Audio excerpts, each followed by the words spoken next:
Assalamualaikum warahmatullahi wabarakatuh. Selamat siang Bapak dan Waalaikumsalam Ibu yang warahmatullahi Waalaikumsalam bermartabat, warahmatullahi wabarakatuh. Ya. soleh-soleha. Terima kasih banyak sudah bergabung di room kami di VCT Jabar Batch 6 0504 di grup 6. Pada saat ini kami kelompok 6 ingin memaparkan penampilannya yang kedua. Kebetulan ini masuk ke sesi kedua untuk pemaparannya. Sebelumnya, perkenalkan, saya Siska Ramawati sebagai presenter.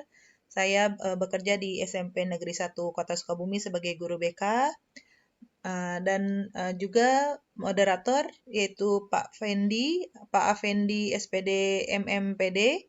Beliau bertugas di SMP Negeri 2 Cisat Sukabumi sebagai guru IPA.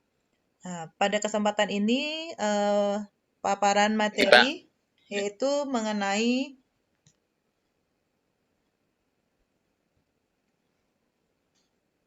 lanjutan, kalau tidak salah lanjutan dari pendidikan inklusif ya, Pak Pendi?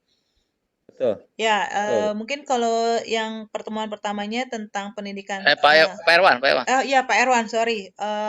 Konsep Ya. pendidikan inklusif pada saat ini adalah kelanjutannya. Untuk mempersingkat waktu, mangga saya persilahkan kepada moderator Pak Afendi. Mangga silakan Pak. Silakan Pak Afendi. Ya, iya, siap. Terima kasih. Assalamualaikum warahmatullahi wabarakatuh. Alhamdulillahirabbil alamin wassalatu wassalamu ala rasulillah ajmain. Rabbi sholli wa yassir amri wa hlul 'uqdatam min lisani yafqahu qawli. Rabbi zidni ilman warzuqna fahman wa nafa'an warzuqna timah wa rinal batila batilan warzuqna timah. Terima kasih yang terhormat Bapak dan Ibu instruktur yang saya hormati, dan saya berterima kasih kepada semua peserta yang sudah berpartisipasi di room kami. Yang tak lupa juga kami ucapkan Bu Siska yang telah memberikan kesempatan bagi kami untuk menjadi presenter. Dan selamat datang juga kepada Pak Irwan untuk sebagai narasumber sebagai presenter hari ini. Baik, saya perkenalkan diri. Saya Afendi SPD MMPD. Instansi saya bekerja di SMP Cisat Kabupaten Sukabumi. Ya, sekarang sebagai presenter pada presentasi yang kedua, sesi kedua pada penampilannya kedua hari ini. Dan moderator presenter hari ini yaitu Irwan Hermawan, instansi Kementerian Agama Kabupaten Sukabumi, dan juga tadi host kita hari ini yaitu terima kasih Bu Siska Rahmawati. Dia bekerja di SMP Negeri 1 Kota Sukabumi. Baik, Bapak dan Ibu yang sudah hadir di room kami, mari kita sikapi dan mari kita simak bersama. Baik, kita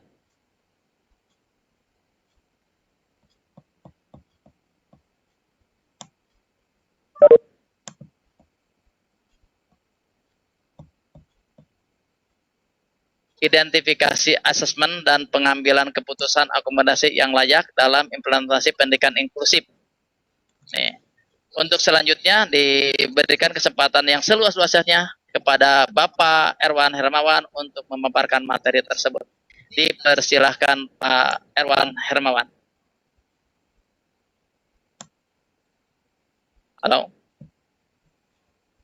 Halo? Ini ada gangguan lagi.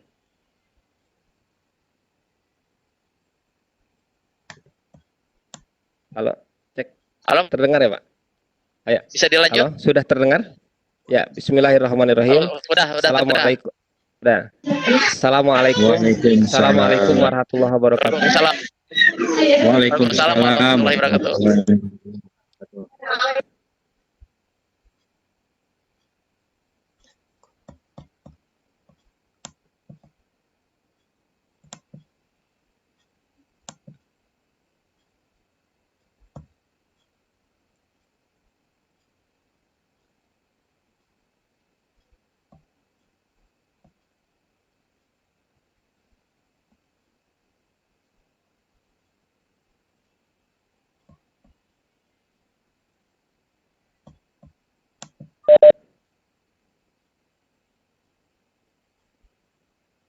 Pak Erwan, suaranya tidak terdengar.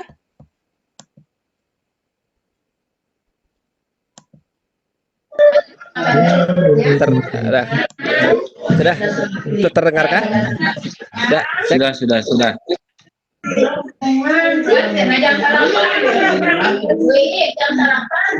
Terdengar nggak? Terdengar. Cek. Sudah. Terdengar. Baik. Mudah-mudahan tidak ada gangguan teknis. Baik, Bapak Ibu sekalian, pada siang hari ini, pada tanggal 22 April 2020, saya Erwan Hermawan bertugas di Seksi Pendidikan Madrasah Kantor Kementerian Agama Kabupaten Sukabumi ingin berbagi bersama-sama. Ini merupakan lanjutan dari sesi pertama. Sesi pertama kita bahas tentang konsep pendidikan inklusif, dan kita di sesi kedua ingin berbagi tentang lanjutannya, identifikasi, asesmen, dan pengambilan keputusan atau akomodasi yang layak dalam implementasi pendidikan inklusif. Dan di sini juga hadir ternyata rekan-rekan kami di Pokja Pendidikan Inklusif, ada Pak Niki dan rekan-rekan. Ini tentunya nanti akan banyak memberikan masukan bagaimana pengalaman-pengalaman yang telah ada. Ada Bu Eri, ada Bu Hima, dan lain-lain dari apa yang telah dilakukan di sekolah ataupun madrasahnya. Bapak dan Ibu sekalian, kami ingin sampaikan bahwa ini adalah alur dari kita kenal dengan IAP, identifikasi, asesmen, dan sebenarnya awalnya adalah intervensi. Jadi identifikasi, asesmen, dan intervensi. Tetapi intervensi itu ada beberapa yang mengatakan bahwa kita rubah dengan P itu adalah pengambilan keputusan ataupun program. Kami ingin menganalogikan seperti ini. Hari ini kan kita ingin jalan-jalan sebenarnya. Walaupun pada suasana harus belajar di rumah, bekerja di rumah, bekerja juga, kemudian beribadah juga di rumah. Kalau kita ingin bertamasya, ingin piknik misalnya, maka yang pertama adalah harus mengetahui dulu tujuannya harus kemana. Nah, tujuan itu diantaranya adalah juga memiliki ciri-ciri. Kalau kita ingin ke Jakarta misalnya, ingin ke Monas, maka harus mengetahui bahwa ciri Monas itu adalah punya berbentuk menara yang sangat tinggi, di atasnya emas. Itu adalah ciri. Jadi pertama, apabila ingin berjalan-jalan ke Jakarta, ke Monas, harus mengetahui ciri Monas itu adalah menara yang tinggi, kemudian itu di atasnya ada emas dan dekat dengan beberapa pusat pemerintahan dan ruang publik lainnya. Yang kedua adalah bagaimana cara kita bisa ke Jakarta. Nah, cara ini akan banyak yang menafsirkan tentang cara.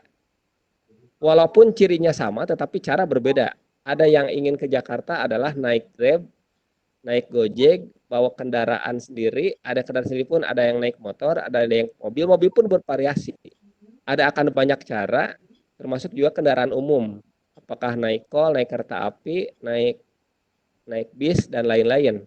Nah, menentukan tujuan dan ciri itu akan ada kesepakatan, tetapi dalam menentukan cara ini yang selalu berbeda-beda.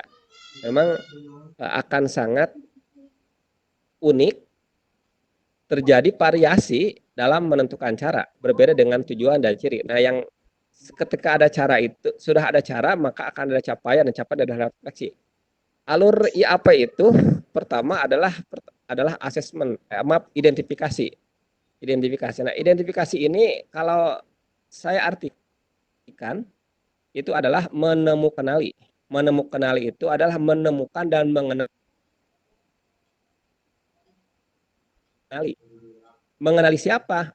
Mengenali keberagaman anak atau peserta didik. Apakah anak beragam? Ya, anak beragam itu dilihat dari potensinya dan dari jenis, apakah dia punya hambatan, apakah dia punya hal-hal yang kekhususan. Kalau keunikan dari sisi potensi itu kalau Howard Gardner mengatakan adalah slim and build, dengan dikatakan dengan kecerdasan berganda, multiple intelligence, dari mulai spasial visual, linguistik, interpersonal, musikalitik, body kinestetik, interpersonal, logik matematik. Itu kira-kira gambaran dari sebuah potensi yang dimiliki. Nah, tetapi kemudian bahwa pada kalanya tertentu kita akan menemukan hal-hal yang ciri-ciri berbeda karena dia punya hambatan. Nah, maka di dalam hal identifikasi nanti harus dapat menemukan ciri-ciri dari anak tersebut, apakah dia punya hambatan, terutama kalau kita di lembaga pendidikan adalah hambatan dalam belajar. Nah, kemudian siapa yang harus diidentifikasi? Diidentifikasi itu adalah anak didik kita, peserta didik kita, murid kita. Baik peserta didik yang baru ataupun pada peserta didik yang sudah melaksanakan pembelajaran. Jadi sekarang itu sudah mulai mau masuk tahapan penerimaan peserta didik baru. Nah, pada PPDB inilah dilakukan identifikasi. Ataupun bagi yang sudah melakukan proses pembelajaran, itu juga bisa dilakukan identifikasi bagi yang belum melaksanakan identifikasi. Nah, ada bagaimana kemudian cara melakukan identifikasi? Yang pertama, untuk identifikasi ini adalah melalui pengamatan, melakukan observasi. Jadi kita bisa melihat, mengamati apakah peserta didik ini punya gangguan sensori misalnya. Pas waktu diidentifikasi ternyata anak itu disuruh baca misalnya. Disuruh baca ternyata pas bacanya ada sesuatu yang tidak dapat terbaca. Maka kemungkinan ini mungkin saja terjadi gangguan penglihatan, itu di sensori. Ataupun ketika bertanya, ketika ngobrol, itu ada kata-kata yang berbeda. Mungkin saja dia punya gangguan pendengaran. Nah, ini pada proses pengamatan ataupun juga pada proses wawancara. Nah, kemudian pada aspek motorik. Jadi ini masih melihat gambaran-gambaran yang secara umum. Ketika dia jalannya seolah terpanting-panting, terus sering tijalikeh bahasanya, tersandung. Maka kemungkinan ini ketika proses identifikasi dia punya gangguan motorik. Kemudian ketika membaca dia ada kesalahan huruf bacaannya, atau ketika menulis tulisannya terbalik. Ketika matematika perkalian, ketika misalkan ingin ada placement test, jadi ada tes untuk penempatan. Memahami matematikanya dari tambah, kurang, bagi, ataupun penjumlahan, perkalian, pengurangan, dan pembagian, dia nggak begitu tidak begitu bisa menafsirkan dari angka-angka ataupun simbol-simbol dari matematika tersebut. Kemungkinan itu ada pada proses kesulitan belajar dengan gangguan intelijensi. Ini pada proses identifikasinya. Kemudian ada juga kita identifikasi pada perilaku sosial dan emosi. Misalkan dia gangguan pemusatan perhatian, yang lain pas ngobrol dia mah kemana gitu melihatnya. Mungkin saja terjadi itu. Ataupun ada perbedaan kondisi lainnya, misalkan perbedaan gender, perbedaan etnik, suku ya. Misalkan persoalan perekonomiannya, penyakit tertentu, konflik bencana. Nah, itu bahagian dari identifikasi. Nah, diidentifikasi selain dengan pengamatan ataupun observasi, itu juga dengan wawancara. Wawancara dengan siapa? Wawancara dengan anak yang bersangkutan. Bisa wawancara dengan orang tua, bisa dengan guru yang lain, bisa dengan pendampingnya, bisa juga apabila sekarang mau masuk ke SD atau MI, kita bisa tanya juga apabila dia pernah belajar di TK atau RA. Jadi lembaga pendidikan sebelumnya juga punya peranan untuk kita tanyakan di dalam awal identifikasi. Nah, kemudian juga di studi dokumen ini misalkan pemeriksaan hasil dokter ataupun psikolog dan psikiater. Nah, selanjutnya di identifikasi ini ada alatnya.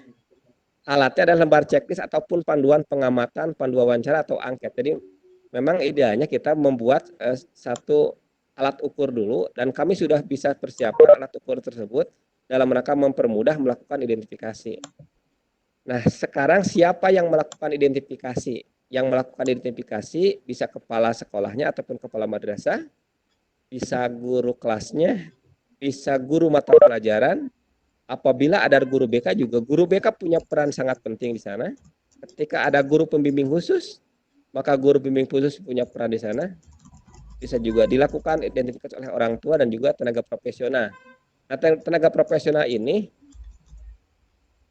ada dokter, ada psikiater, ada psikolog, terus ada pekerja sosial, ataupun juga bisa terapis. Ini apabila dibutuhkan. Nah, dari identifikasi itu kita akan menemukan apa? Menemukan dari kepekaan terhadap perilaku belajar, kepekaan membaca menulis, pengetahuan dasar murid, karakteristik murid, kemudian kemampuan memecahkan masalah, terus juga kemampuan motorik. Nah, bagi peserta didik kita, bagi murid-murid kita yang ada hambatan, maka kita kategorikan kemungkinan teridentifikasi PDBK, peserta didik berkebutuhan khusus. Kenapa berkebutuhan khusus? Karena dia punya hambatan pada persoalan tertentu, sehingga nanti dalam pembelajaran dia tidak bisa mengikuti proses pembelajaran sebagaimana peserta didik pada umumnya. Nah, jadi hasil dari identifikasi akan memunculkan satu yang terduga, yang diduga dari PDBK, yang kedua adalah non PDBK. Non PDBK ini adalah peserta didik pada umumnya. Nah, kenapa kemudian ada istilah peserta didik berkebutuhan khusus? Asalnya adalah anak. Kalau anak itu adalah children. Children itu bahasa Inggrisnya. Jadi kami ingin berbagi kenapa kemudian muncul istilah PDBK. Awalnya adalah children. Children itu adalah anak with special need. Jadi special need itu dia punya keunikan, punya kekhususan, kira-kira itu. Nah, tapi karena kemudian sudah masuk ke dalam dunia pendidikan, maka di dunia pendidikan itu kita kenal dengan peserta didik, murid itu atau anak itu, maka disebut dengan PDBK. Asalnya adalah children with SEN, children with special education need. Children with special education need. Nah, tapi kemudian PDBK ini nanti akan berkembang. Ada PDBK yang permanen, ada PDBK yang temporer, juga karena ada kendala individu dan juga ada kendala lingkungan. Nah, kita ingin coba lihat alurnya terlebih dahulu. Nah, selanjutnya adalah assessment. Assessment itu mengumpulkan, menggali data yang seluas-luasnya, baik dari faktor internal ataupun juga eksternal anak. Misalnya begini,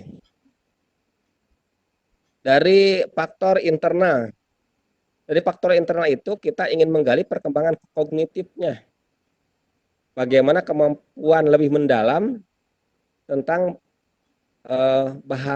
tentang membaca, menulis, berhitung, misalnya tentang calistung, atau konsep arah, bentuk, dan ukuran. Ini dari aspek kognitif. Bagaimana mengukur aspek kognitif ini? Aspek kognitif ini bisa diukur dengan melakukan acuan dari kompetensi dasar pada kelas di levelnya. Kalau kelas 6 SD atau MI misalnya, ketika di asesmen ternyata yang kelas 6 ini tidak dia punya hambatan terhadap calistungnya kelas 6, maka kemudian coba di asesmen dengan calistungnya yang kompetensi dasar kelas 5. Atau pada persoalan berhitungnya saja dia tidak bisa mengejar yang di kelas 6, maka kita sesuaikan coba di asesmen dengan kemampuan di yang kelas 5 matematikanya. Ternyata kelas 5 juga terjadi hambatan, coba sampai kelas 4. Kelas 4 punya hambatan juga, coba sampai kelas 3. Ternyata dia punya kemampuan terhadap matematiknya di kelas 3. Oh, kalau begitu membaca menulisnya dia sudah punya kemampuan di kelas 6, tetapi matematikanya di kelas 3. Nah, ini pada proses asesmen. Yang internal juga pada aspek motorik, komunikasi, sosial emosi, dan kemampuan diri. Nah, kalau yang di luar eksternal itu berkaitan dengan aspek riwayat kesehatan, terus kondisi keluarga ini. Jadi kalau gitu di asesmen ini ada asesmen akademik dan asesmen yang non akademik. Nah, di asesmen ini yang harus digali itu adalah mengenai kelebihan, apa potensinya, dan kebutuhan belajarnya. Sehingga nanti kalau kita mengejar ke aspek kekurangannya nanti maksudnya gini, ada aspek positif dan aspek negatif. Jadi harus banyak kira-kira apa yang menjadi aspek positif dari peserta didik tersebut. Kalau kita buatkan bagan, maka aspek kelebihannya, aspek potensinya, terus di pinggirnya misalnya kita buat apa aspek kekurangannya. Nah, kekurangan itu adalah kebutuhan dia nanti untuk bisa belajar dengan peserta didik pada umumnya. Nah, sasarannya siapa? Ada lagi bahwa di asesmen ini sasarannya adalah peserta didik berkebutuhan khusus. Peserta didik apakah yang di asesmen boleh semua, seluruh peserta didik? Boleh. Hanya kita fokuskan lebih prioritas kepada peserta didik berkebutuhan khusus karena supaya bisa melakukan pembelajaran dengan peserta didik pada umumnya. Nah, baik peserta didik yang akan masuk di madrasah ataupun yang sudah belajar di madrasah. Tapi memang idealnya asesmen itu dilakukan di awal masuk. Ya, setelah diidentifikasi, melakukan asesmen. Apakah cukup satu kali? Idealnya asesmen dilakukan secara periodik. Baik di awal tahun pelajaran ataupun pada proses per triwulan atau semester, sehingga nanti akan terukur apakah keterhambatannya itu seperti apa. Nah, kemudian dari asesmen tadi bisa dengan tes forma ataupun tes non forma, dan hasilnya adalah profil peserta didik. Jadi profil peserta didik berkebutuhan khusus. Siapa yang melakukan asesmen sehingga membuat profil, sehingga terwujud profil itu? Bisa oleh wali kelas, oleh guru kelas, oleh guru mata pelajaran, oleh guru BK, juga oleh bisa GPK bagi yang ada guru pembimbing khusus, dan juga bisa oleh tenaga profesional terkait. Maka akan ada muncul profil peserta didik berkebutuhan khusus. Nah, Bapak Ibu sekalian, setelah identifikasi, asesmen, lalu muncul identifikasi nanti akan menghasilkan peserta didik yang berkebutuhan khusus dan peserta didik pada umumnya. Dan kalau asesmen akan memunculkan profil peserta didik berkebutuhan khusus. Nah, dari profil peserta didik berkebutuhan khusus ini, nanti langkah selanjutnya adalah pengambilan keputusan. Nah, pengambilan keputusan ini atau kita kenal dengan intervensi atau nanti diversifikasi program. Ada 4 hal yang bisa menjadi bahagian dari pengambilan keputusan. Pertama, pada aspek anggaran, yang kedua pada aspek sarana, yang ketiga aspek guru dan tenaga kependidikan, yang keempat adalah kurikulum adaptif atau akomodasi kurikulum. Ya, kita lanjut. Ini contoh dari profil. Ini gambaran, ini sedang melakukan tahapan untuk menjadi profil di asesmen.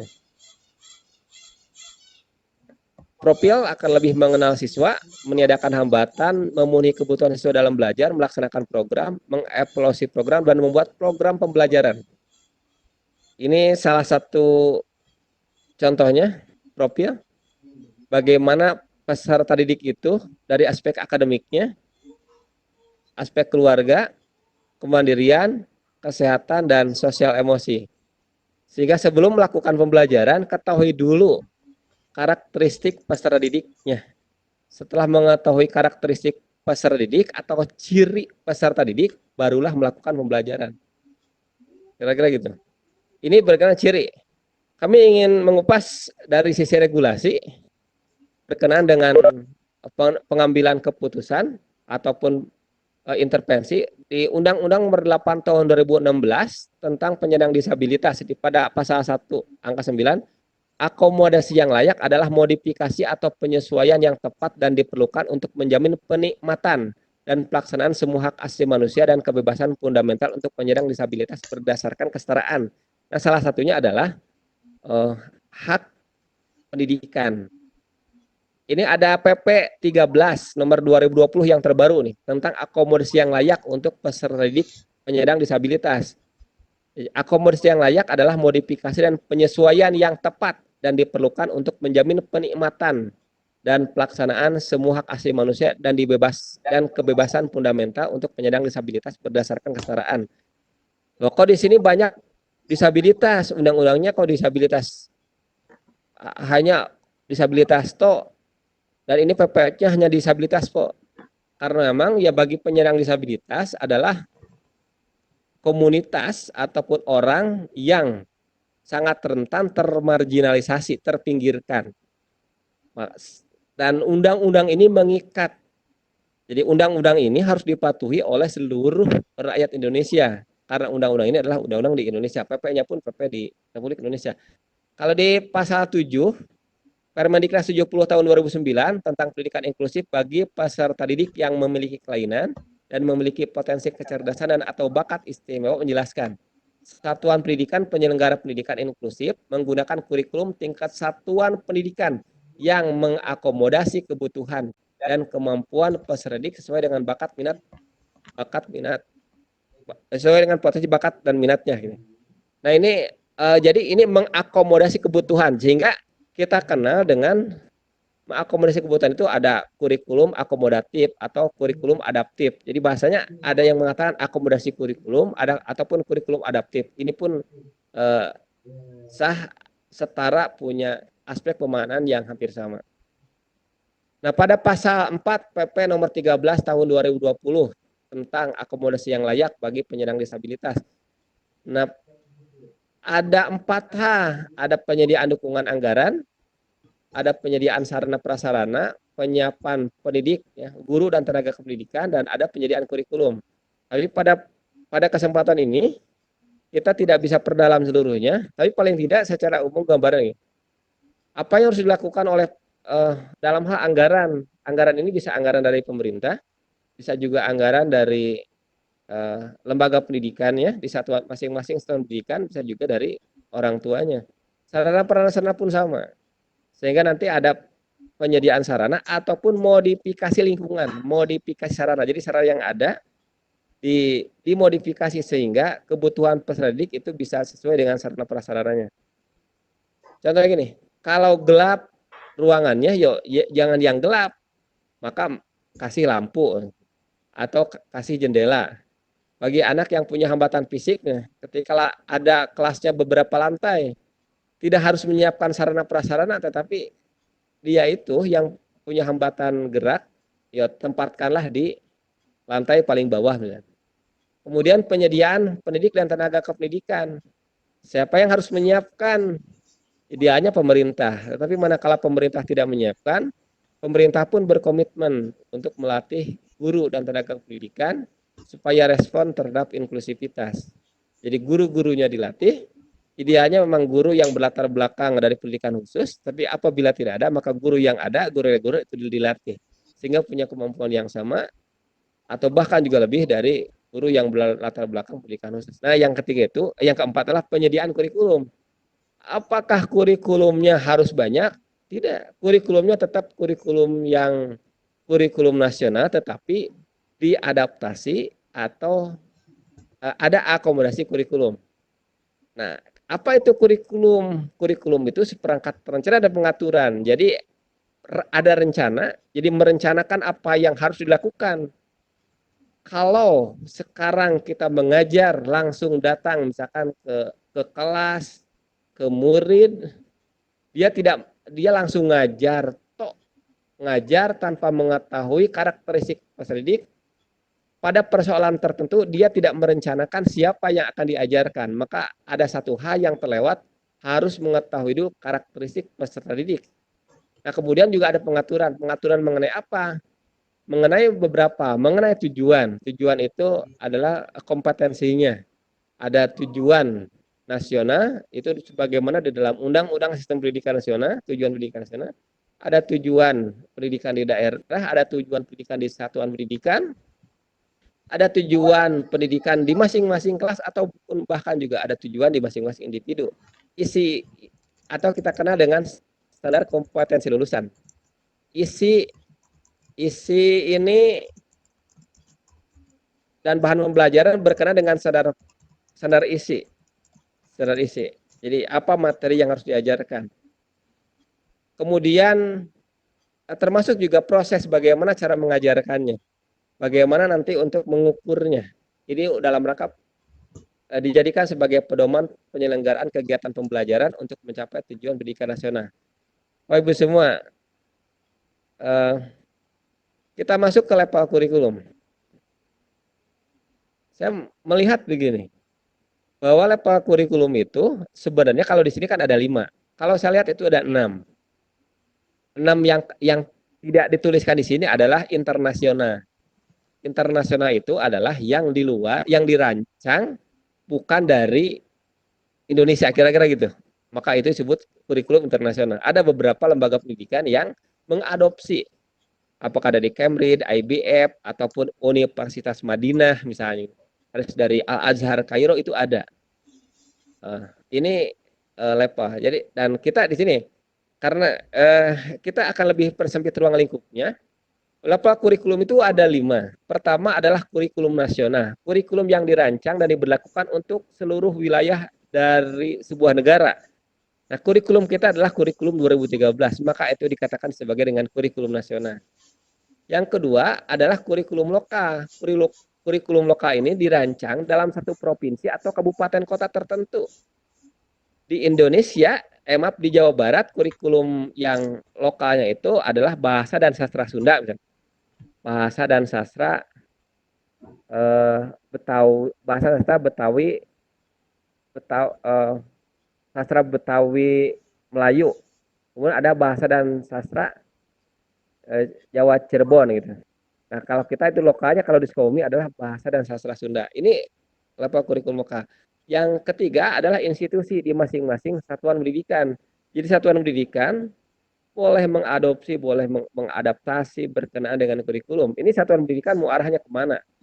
Apakah punya kekhususan di dalam akademik, ada kekhususan di dalam pengembangan seni, pengembangan olahraga, pengembangan keagamaan, pengembangan keterampilan. Maka akan dimungkinkan diversifikasi kurikulum. Yang reguler pun ada kemungkinan juga ada persamaan, ada perbedaan. Katakanlah di sebuah lembaga pendidikan ada yang punya kekhususan pendalaman materi-materi tertentu. Nah, ini adalah pengembangan kurikulum di institusinya. Nah, kemudian adalah kelas dirancang dan diberlakukan untuk sekelompok peserta didik dalam suatu kelas. Nah, dalam kurikulum kelas ini tidak dimaknai yang aspek akademik, yang kemampuan calistung saja, tetapi berdasarkan potensi minat bakat. Yang ada beberapa kalau peminatan itu sudah jelas. Peminatan misalkan di SMA ataupun di MA dan di SMK. Ada peminatan IPA, IPS, bahasa budaya. Tapi bagi yang reguler di luar itu, misalkan di SMP ataupun MTS kan tidak ada peminatan. Tetapi ingin mengkaplingkan yang ingin ada pengembangan keagamaan misalnya. Maka nanti ada kelas keagamaan. Jadi nanti akan ada memperdalam kelas-kelas keagamaan di sana. Kemudian juga ada kelas olahraga. Jadi secara umumnya sama, tetapi ada pengembangan di aspek olahraganya. Kemudian ada yang seni. Jadi ada kelas seni. Satu kelas dia itu yang para ahli seni itu, yang ingin memperdalami seni. Apakah itu diperbolehkan? Boleh kalau itu. Tidak di aspek kognitif. Aspek kognitifnya kalau bahasa kasarnya gini, anu palinter misalkan di kelas A, yang middle di kelas B, yang low di kelas C. Nah, itu tidak seperti itu, tapi harus berdasarkan minat. Nah, yang terakhir itu adalah individu. Nah, dirancang untuk seorang secara individual. Jadi kalau melihat begini, dari 5 level kurikulum akan sangat dimungkinkan layanan pembelajaran itu akan berbeda-beda dari setiap satuan pendidikan dan akan berbeda di setiap kelas dan akan berbeda di setiap individu. Nah, setelah level kurikulum Bahwa komponen kurikulum ada 4. Pertama adalah tujuan, isi, proses, dan evaluasi. Sebagaimana ini di dalam definisi dari kurikulum berdasarkan Undang-Undang Sistem Pendidikan Nasional. Nah, nah, nah ini yang paling penting adalah bagaimana model-model kurikulum atau kita kenal dengan kurikulum adaptif atau akomodasi kurikulum. Yang pertama adalah duplikasi. Jadi kalau duplikasi itu kurikulum untuk ABK, untuk PDBK-nya disamakan dengan kurikulum pada umumnya.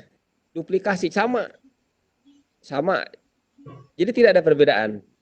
Sama pada hal apanya? Nah, pada persoalan tujuan, isi, proses, dan evaluasi. Jadi selalu pada 4 komponen ini. Yang kedua adalah modifikasi. Modifikasi itu kurikulum umum diubah untuk disesuaikan dengan kebutuhan dan kemampuan muridnya. Nah, modifikasi ini ada hal yang dimodifikasi. Modifikasi dimaknai bisa dinaikkan, bisa juga diturunkan. Bisa dinaikkan, dieskalasi, ataupun juga ditambahkan. Jadi kalau perkalian puluhan sudah bisa, ternyata dia itu sudah mencapai ratusan, nggak apa-apa, dia mah ratusan aja gitu. Nah itu modifikasi, jadi dinaikkan. Kalau puluhan saja tidak bisa, oh berarti dia itu kalau perkalian itu ya yang satuan saja, jangan mencapai puluhan. Nah itu diistilahkan. Yang ketiga itu substitusi. Substitusi itu beberapa bagian dari kurikulum umum ditiadakan, tetapi diganti dengan sesuatu yang kurang lebih setara. Ini substitusi digantikan. Nah, adalah yang terakhir adalah omisi. Beberapa bagian dari kurikulum umum ditiadakan sama sekali karena tidak memungkinkan bagi PDBK. Kalau untuk PDBK misalnya, coba saksikan, coba saksikan tayangan berikut ini. Dia bagi yang lain tidak bisa melihat, yang tunanetra, maka ini harus omisi, ditiadakan. Sepertinya kalau dengan melihat itu harus disubstitusi, yaitu diganti. Ya, bagaimana cara melihat sehingga dia bisa punya pengalaman pembelajaran yang sama dengan peserta didik pada umumnya. Ini kira-kira modelnya untuk adaptasi ataupun modifikasi kurikulum. Jadi pada persoalan tujuan, apakah diduplikasi, dimodifikasi, substitusi, ataupun omisi. Juga pada materinya, pada proses dan evaluasi. Misal begini, ini pada tujuannya diduplikasi sama, tapi pada materinya dimodifikasi, ditambahin. Tapi pada prosesnya ini digantikan prosesnya. Yang tadi misalkan melihat dengan diraba. Terus evaluasinya, pada evaluasinya misalkan dihilangkan karena akan sangat tidak mungkin dengan cara melihat itu. Tetapi nanti bisa dievaluasi juga disubstitusi. Dia tidak melihat tetapi dia meraba. Ini pada proses itu. Nah, pada evaluasi pun pada proses ini pada proses itulah berkenaan dengan media apa yang digunakan, durasi waktu, kemudian cara ataupun metode yang digunakan. Nah, evaluasi pun sama, evaluasinya untuk mengetahui capaiannya. Tertulis, apakah tertuliskah, dibacakankah, atau seperti apa, atau juga dipraktikkan.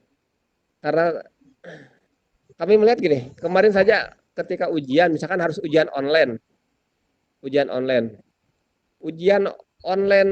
misalkan dengan UNBK, UAMBNBK yang hari ini sudah dihapuskan, ada peserta didik yang tidak punya kemampuan untuk melihat tunanetra. Itu dia bacakan, berarti evaluasinya dia disubstitusi.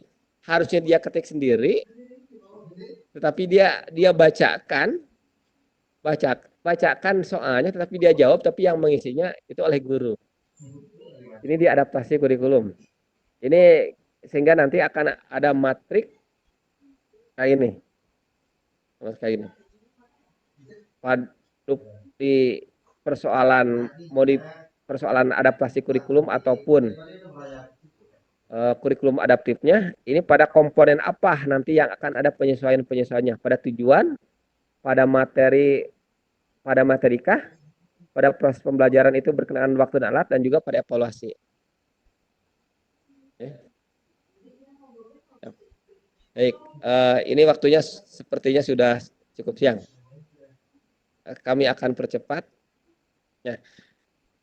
Bagi ya terakhir Pak, ini Pak terakhir Pak sebelum bagi Kementerian Pendidikan ini sudah banyak mengeluarkan panduan atau juknis dari mulai tahun 2009 sampai sekarang pun sudah banyak. Nah, Kementerian Agama ini sudah mengeluarkan panduan penyelenggaraan pendidikan inklusif pada tahun 2017. Jadi kalau sekolah ingin kalau sekolah itu menyelenggarakan pendidikan inklusif, itu sudah ada banyak panduan dari Kementerian Pendidikan. Nah, madrasah ini bisa dijadikan rujukan panduan penyelenggaraan pendidikan inklusif yang diterbitkan tahun 2017. Dan alhamdulillah saya pun menjadi bagian dari tim penyusun tersebut, dengan ada Ibu Lailil dari MTS Ar-Rayhan Malang, ada Pak Akmal dari Kabupaten Bone, Bu Kusum dari Kabupaten Bandung Barat, Bu Maskana Kabupaten Bogor, Ibu Retno Dewi dari MTS N19 Jakarta, Bu In Aulia dari MTS 19 Jakarta, dan Pak Nunung Nurdiana dari Helen Keller Internasional. Nah, penyuntingnya pun dari beberapa lembaga, dari UIN, kemudian dari Wahana Inklusif ada Pak Tolhas Damanik, ada Bu Emilia Kristianti dari HKI, dan Kementerian Agama Pak Abdullah Fakih, dan ada Bu Papai Supriyatna. Ini penyelaras aksaranya Ibu Mariuna. Jadi jangan nggak usah sungkan-sungkan. Mari kita lakukan pembelajaran itu berdasarkan tahapan IAP, identifikasi, asesmen, dan pengambilan keputusan. Pengambilan keputusan maka lakukan dengan kurikulum adaptif dan ataupun adaptasi kurikulum. Ini kira-kira sebagai pengantar awal. Mudah-mudahan ada manfaatnya.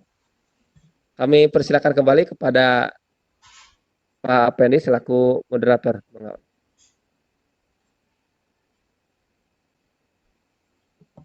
Halo Pak. Halo. Oke. Ya, Aduh, sebentar lah. Ini udah dimatiin dulu ya.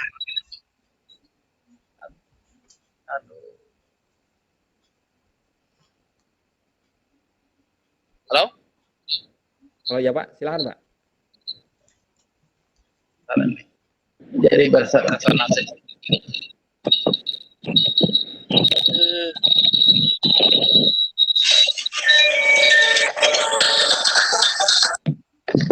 Halo.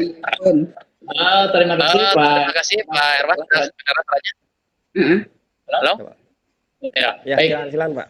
Terima kasih Pak Erwan yang telah memaparkan materinya tentang apa tadi itu pendidikan inklusif, asesmen pendidikan inklusif, ya itu sangat bermanfaat, sangat bermakna buat kita semua materinya.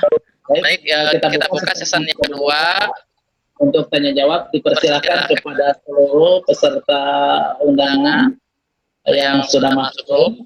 Bersilakan untuk menyampaikan pertanyaan ataupun sharing tentang inklusif, terutama tentang menyangkut asesmennya. Dipersilakan dibuka kesempatan untuk sharing.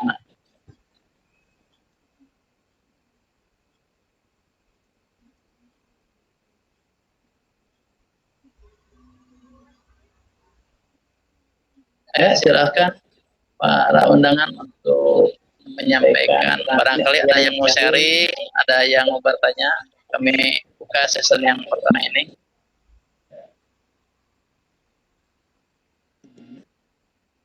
Ini ada Bu Ai, silakan Bu Ai, atau nih dia itu Pak Ibu Bu Erik Parihah, silakan.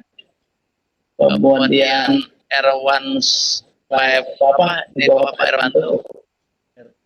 Iya, materi. Bu Iklimawati atau Pak Muhammad Ramdan, Bu Nene Sari dan Niki Rasa. Bismillahirrahmanirrahim. Pertanyaan atau dari itu sudah ada yang masuk Pak. Dipersilakan dari Ramdan Pak. Ada yang masuk ini dari Pak Ramdan. Koordinator dipersilahkan untuk menyampaikan. Terima kasih waktunya Bapak Moderator dan kepada Bapak pemateri. Saya acungkan jempol sudah mengangkat tema ini tentang pendidikan inklusif. Walaupun ini di madrasah, tapi saya juga sangat sangat mengapresiasi gitu. Saya harap di itu juga ada gitu ya, di sekolah biasa juga ada. Bapak Erwan kebetulan selama mengajar, belum lama sih saya mengajar, tapi seringkali ditemukan anak yang memang luar biasa gitu. Kasus yang paling sering itu adalah disleksia. Kasus yang paling sering itu adalah disleksia. Jadi walaupun diajarin gimana pun dia tetap nggak bakal bisa baca gitu ya. Bapak kalau ada itu, saya mau itu aja Pak, mau minta info gitu. Kalau nanti misalkan Bapak mengadakan pelatihan tentang penanganan kasus anak khususnya disleksia, nanti bisa dikabari Abdi Pak ya. Atau mungkin ada pencerahan lain, misalkan kayak gimana saya harus kemana gitu ya. Mangga Bapak jawabannya. Terima kasih. Assalamualaikum warahmatullahi wabarakatuh. Assalamualaikum. Terima kasih ya. Waalaikumsalam warahmatullahi wabarakatuh. Pak Irwan, ada pertanyaan dari Pak Ramdan tadi tentang bagaimana penanganan dan informasinya untuk latihan yang menyangkut pendidikan inklusif ini, dan bagaimana untuk penanganan kalau ada kasus-kasus di tempat kami bekerja, itu bagaimana menangani permasalahan anak yang terjadi.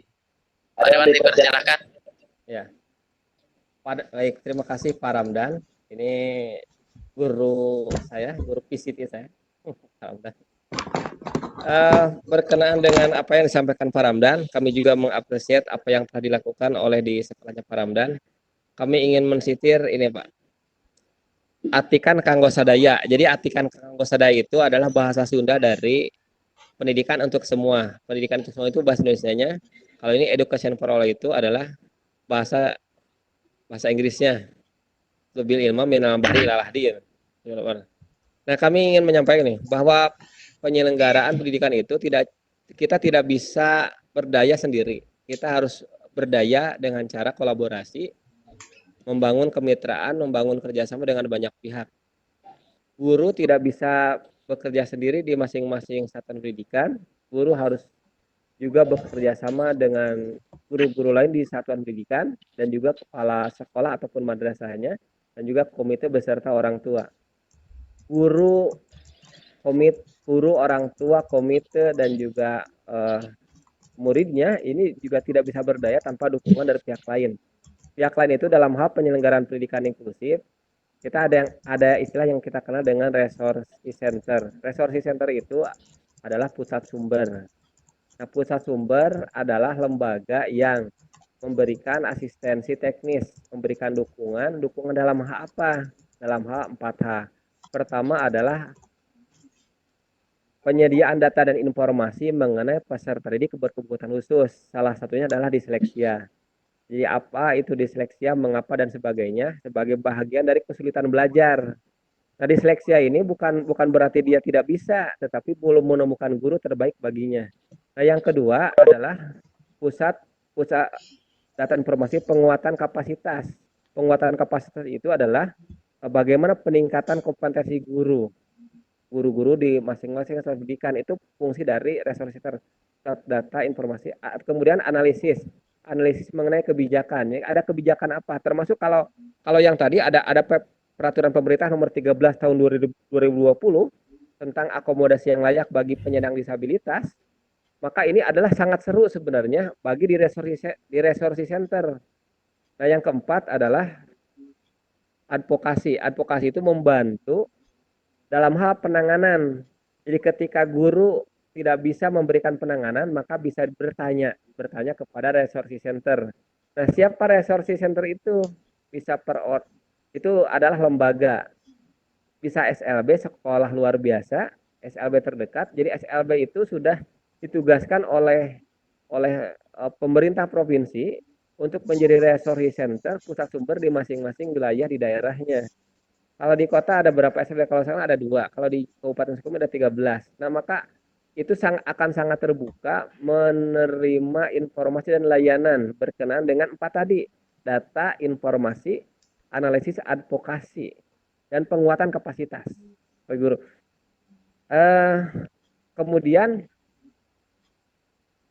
untuk pelatihan, nah kami pun di Kementerian Agama ada Pokja Pendidikan Inklusif khusus untuk madrasah Kementerian Agama Kabupaten Sukabumi, dan kita pun di Kabupaten Sukabumi ada Pokja yang lintas instansi, lintas OPD, terdiri dari unsur pemerintahan dari mulai dari mulai setdanya, Dinas Pendidikan, Kementerian Agama, Dinas Kesehatan, PU, DPPKB, DP3A, Disdukcapil dan sebagainya, itu terkumpul di sana, terhimpun. Juga ada unsur perguruan tingginya, dan juga ada unsur dari lembaga yang punya konsen terhadap penyelenggaraan pendidikan inklusif, lembaganya, lembaga mitranya, katakanlah psikolog, juga SLB-nya, juga NGO, non government organization. Di Kota Sukabumi pun sebenarnya, kalau yang Kota Sukabumi Paramilk itu kalau misalnya di wilayah kota ya ini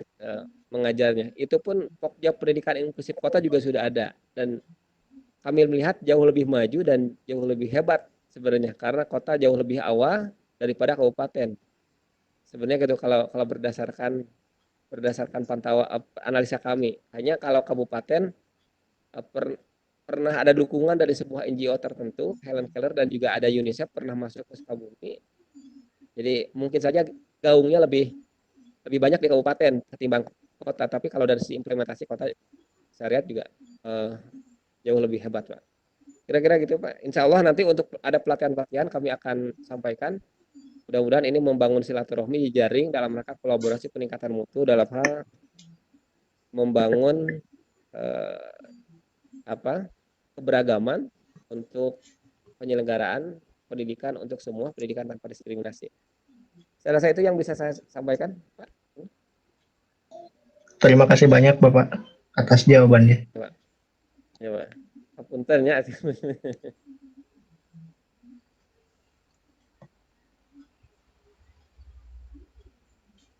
Halo? Halo? Pak moderator? Ya, Pak, silakan, Pak. Ya. Terima kasih Pak Iwan ya atas apresiasi atas jawaban yang diberikan. Halo? Halo, Pak Iwan? Ya, siap. Halo? Siap. Ya, halo? Siap. Halo? Gimana, Pak? Ya, Oke. ya. Terima kasih Pak Iwan ya untuk atas pemaparannya, tanggapan dari pertanyaan Pak Ramdan tadi. Mudah-mudahan bermanfaat, bermakna buat khususnya dan umumnya buat kita semua. Ya. Selanjutnya barangkali ada yang mau menyampaikan sharing atau menyampaikan pertanyaan atau pendapat. Ini yang masuk nih pertama sekarang ada Bu, kita sapa dulu Bu Utik, Bu Urip Mulyas dan Puji Rahayu. Kita ada. Dipersilahkan barangkali ada yang mau menyampaikan pendapat atau gagasan. Dipersilakan pada semua yang masuk ke room kami. Ya. Kami sapa Bu Iklimawati, mangga Bu Iklimawati, barangkali mau memberikan argumen, atau Bu Neni nih, Bu Neni Ekosari untuk menyampaikan pertanyaan ataupun pendapat yang lainnya. Bu Puji ini telah hadir, Bu Puji. Pak Erwan sama Pak Pendi, punten, waktunya Halo? tinggal 5 menit lagi ya. Ya. Kita akan pindah ke iya. sesi ketiga. Oh, tinggal 5 menit lagi ya. Iya. Baik, kalau tidak ada pertanyaan, kalaupun tidak ada yang memberikan tanggapan dari peserta kami season kedua ini, maka presentasi season kedua ini kami akan tutup ya. Season kedua ini mudah-mudahan apa yang kita kerjakan pada saat ini yang dipaparkan oleh Pak Erwan Hermawan, mudah-mudahan materinya sangat bermanfaat buat kami. Pak Erwan untuk berbagi, ya ini sangat bermanfaat, terutama saya sebagai moderator juga ini penting Pak Erwan di sekolah reguler khususnya ya. Saya juga membutuhkan nih materinya, mohon filenya jadi share aja ya. Siap, mangga. Kita tutup aja sesi kedua ini dengan membaca hamdalah bersama-sama. Alhamdulillahirabbil alamin. Sekian atas segala perhatiannya kami ucapkan. Assalamualaikum warahmatullahi wabarakatuh. Selanjutnya kami persilakan ke persilakan lagi ke Pak Bu Siska. Mangga Bu Siska selanjutnya untuk disesuaikan. Mangga Bu Siska dikondisikan. Ya, terima kasih banyak Pak Erwan dan Pak Pendi. Sesi kedua sudah langsung ditutup saja karena kita juga waktu Sama-sama. sudah mepet ya. Kita persiapan saja ke ke sesi 3. Kebetulan saya